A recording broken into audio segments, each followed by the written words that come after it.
Bien-aimés dans le Seigneur, Shalom. Nous sommes dans la joie de nous retrouver ce vendredi 25 novembre 2022 pour une nouvelle méditation biblique et nous vous saluons au nom de notre Seigneur et Sauveur Jésus-Christ. Nous sommes dans la ville de Likasi, à près de 2000 km de Kinshasa et nous vous prions de nous excuser pour la qualité de l'image parce que nous ne réunissons pas les conditions qu'il faut, mais nous tenons à vous transmettre la méditation du Seigneur ce vendredi, notre dernière méditation de la semaine.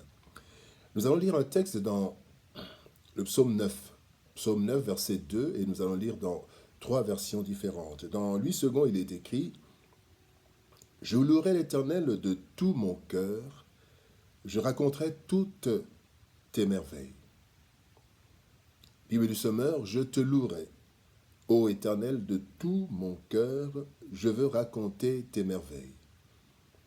Et Français courant nous dit, de tout mon cœur, je veux te louer, Seigneur, et raconter toutes tes merveilles. De tout cœur,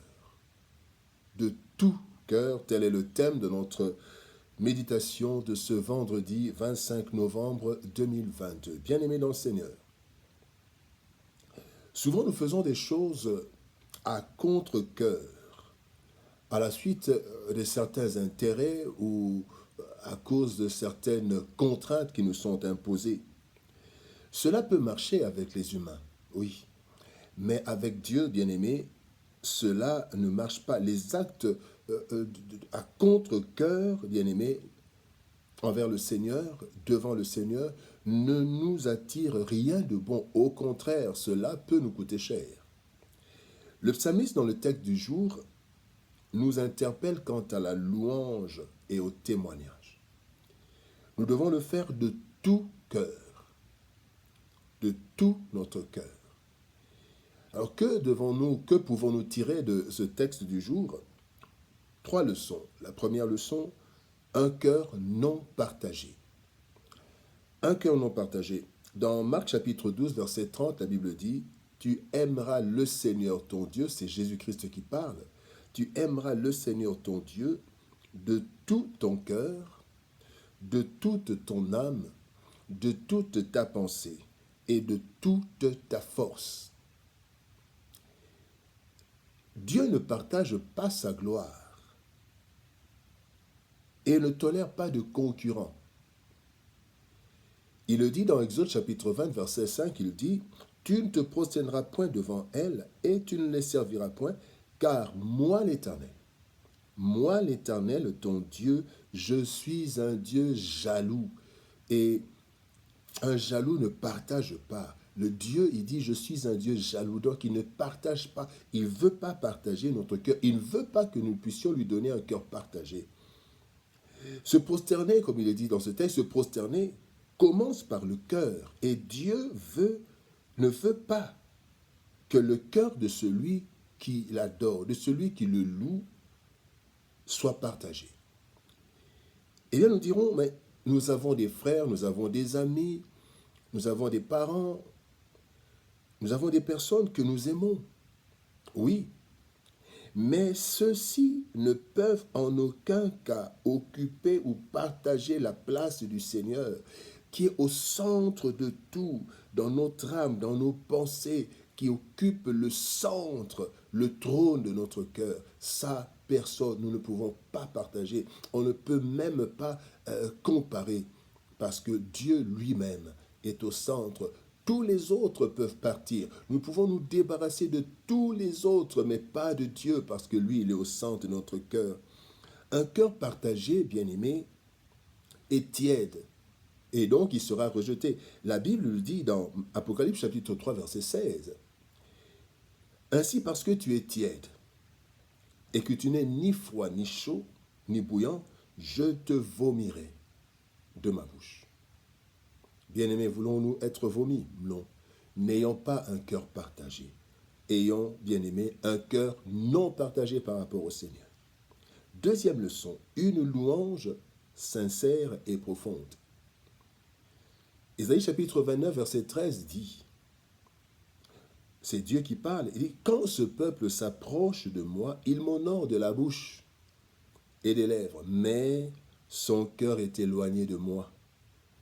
Et la crainte qu'il a de moi n'est qu'un précepte de tradition humaine. La louange ne consiste pas simplement à chanter, à dire ce que Dieu fait, à dire ce que Dieu a fait dans nos vies, dans le monde. Non. La louange commence par une disposition sincère du cœur à dire merci à celui que nous reconnaissons comme étant à l'origine de tous les bienfaits dont nous sommes bénéficiaires. La louange commence par la disposition sincère du cœur. Prenons l'exemple de Caïn. Caïn, tout comme Abel, Caïn a offert des sacrifices en forme de louange à l'Éternel. Mais la Bible nous dit que Caïn a été rejeté, son offrande aussi, sa louange aussi. Parce qu'il n'avait pas de bonne disposition. Il a été même conduit à tuer son frère. Il avait déjà de mauvaises dispositions en lui. Il n'avait pas cette foi. Parce que la Bible dit dans Hébreu que Abel offrit un bon sacrifice, un meilleur sacrifice par la foi. Parce que, bien-aimés, lorsque nous n'avons pas un cœur disposé et soumis à Dieu, bien-aimés, nos louanges deviennent des bruits. C'est du bruit. Il est dit dans Amos chapitre 5, verset 23. Amos 5, 23 nous dit, « Éloigne de moi le bruit de tes cantiques. » Éloigne de moi le bruit de tes cantiques, pas le son, le bruit de tes cantiques. Je n'écoute pas le son de tes luttes. Éloigne de moi le bruit de tes cantiques. Parce que, bien-aimés, la louange n'est pas sincère. Nous devons avoir une louange sincère et profonde. La troisième leçon, nous voulons parler des proclamations, la proclamation des bienfaits.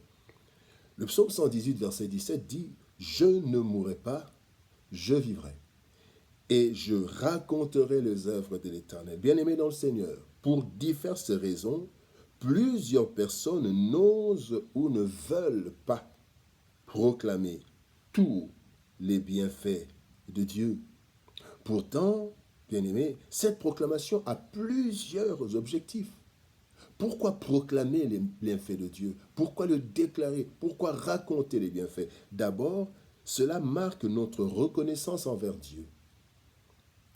Nous disons Dieu accepte, il est dans la joie parce que nous reconnaissons ses bienfaits. Deuxième chose, nous déclarons, nous proclamons afin que le monde entier sache que c'est Yahweh. C'est Dieu qui est au-dessus de tout et c'est lui notre maître, c'est lui qui fait tout dans notre vie. Cela va aussi les attirer. Troisième chose, nous proclamons les merveilles de Dieu pour fortifier ceux qui souffrent, ceux qui sont dans des problèmes, afin qu'ils sachent que notre Dieu est ce Dieu qui agit en notre faveur. Eh bien, voilà pourquoi nous devons proclamer, louer le Seigneur et proclamer ses hauts faits. Ne pas proclamer, bien-aimés, les hauts faits du Seigneur révèle que soit nous ne croyons pas que c'est Dieu qui est à l'origine des bienfaits, c'est pas Dieu qui fait ça, soit alors nous avons honte de révéler notre identité, donc nous avons honte de Christ. Et cela aura des conséquences sur notre sort. Christ dit dans Luc chapitre 9, verset 26, « Car quiconque aura honte de moi et de mes paroles, le Fils de l'homme aura honte de lui quand il viendra dans sa gloire. » Bien-aimés dans le Seigneur, de tout cœur, nous devons louer le Seigneur et proclamer ses bienfaits. Le Seigneur ne veut de notre part ni une louange à contre-cœur, ni une vie de témoignage caché. Nous devons l'aimer avec un cœur non partagé et avoir le courage de proclamer haut et fort ce qu'il a fait, ce qu'il fait encore dans nos vies et dans le monde. Cela pour sa gloire, pour notre bénédiction, ainsi que pour le salut de l'humanité qui a besoin de nos témoignages. Bien-aimés, sans cesse, louons-le, louons l'Éternel de tout notre cœur et proclamons ses bienfaits. Prions. Éternel Dieu de gloire, nous te louons, toi qui es notre Dieu, notre roi. Nous te louons pour cette journée, nous te louons pour nos vies, nous te louons pour nos familles. Nous te louons pour tout ce que tu fais et tu feras encore. Seigneur ô éternel Dieu de gloire, nous voici devant toi. Notre prière, éternel Dieu de gloire, est que tu touches le cœur de mon frère et de ma sœur, afin que notre louange ne soit pas, Seigneur de gloire, du bruit à tes oreilles, mais que cela soit, Seigneur de gloire, l'expression d'un cœur tout entier consacré à toi. Ce cœur qui reconnaît ta grandeur, qui reconnaît que tu es Dieu, qui reconnaît que c'est toi qui fais toutes choses. Seigneur, je te prie pour mon frère, ma sœur, que nous n'ayons pas honte de proclamer notre identité et de proclamer que c'est toi, Jésus-Christ, qui est notre Seigneur, qui fait de grandes choses dans nos vies.